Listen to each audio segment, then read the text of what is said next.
اعلم رعاك الله واعلمي بارك الله فيك أن من جد وجد وليس من سهر كمن رقد، ومن لم تبكي الدنيا عليه لم تضحك الآخرة له.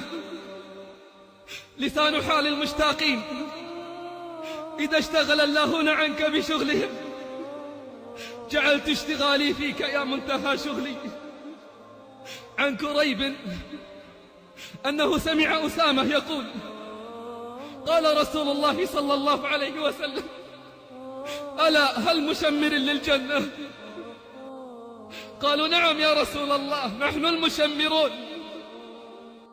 قال: قولوا إن شاء الله. فقال القوم: إن شاء الله. هنيئا لهم، سمعوا الأوصاف والأخبار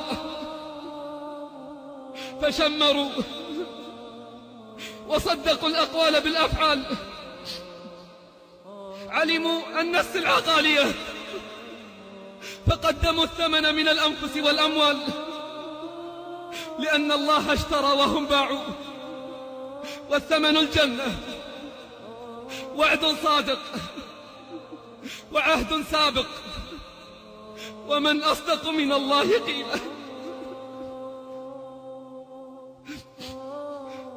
اسمع خبرا من أخبارهم: قتل يوم بدر حارثة العابد الزاهد الملازم للمساجد. فجاءت أمه أم الربيع إلى النبي صلى الله عليه وسلم، جاءت شاكية باكية، قالت: يا رسول الله، أخبرني عن حارثة، أين هو؟ في النار فأبكيه أم في الجنة؟ أم في الجنة فأفرح لما هو فيه؟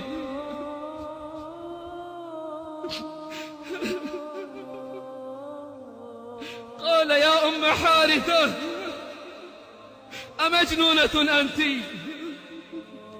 أهبلت؟ إنها ليست جنة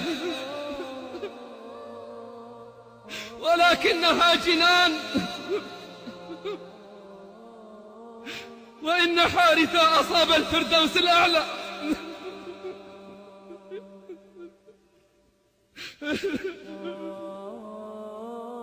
إنها ليست جنة ولكنها جنان، وإن حارثة أصاب الفردوس الأعلى. قال الله جل في علاه: إن الذين آمنوا وعملوا الصالحات كانت لهم جنات الفردوس نزلا.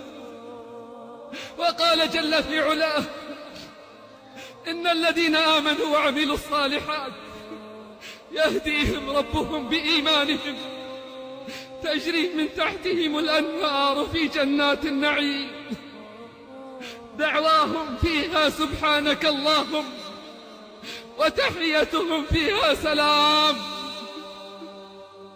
وتحيتهم فيها سلام، وآخر دعواهم أن الحمد لله رب العالمين.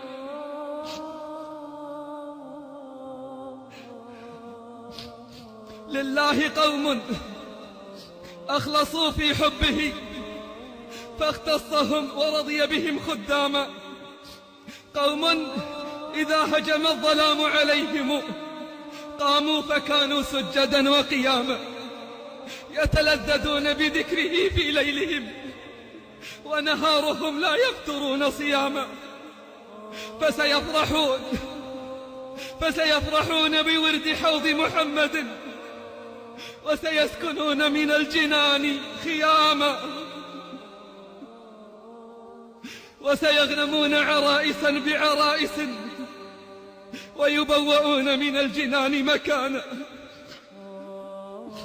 وتقر أعينهم بما أخفي لهم، وسيسمعون من الجليل سلاما. هذا طريقهم فأين السالكون؟ وهذا وصفهم فأين المشمرون؟ كان رجل من الموالي يقال له صهيب، وكان يكثر قيام الليل والبكاء، فعوتب على ذلك فقال: إن صهيبا إذا ذكر الجنة طال شوقه، وإذا ذكر النار طار نومه. يا أيها الذين آمنوا اتقوا الله حق تقاته ولا تموتن إلا وأنتم مسلمون.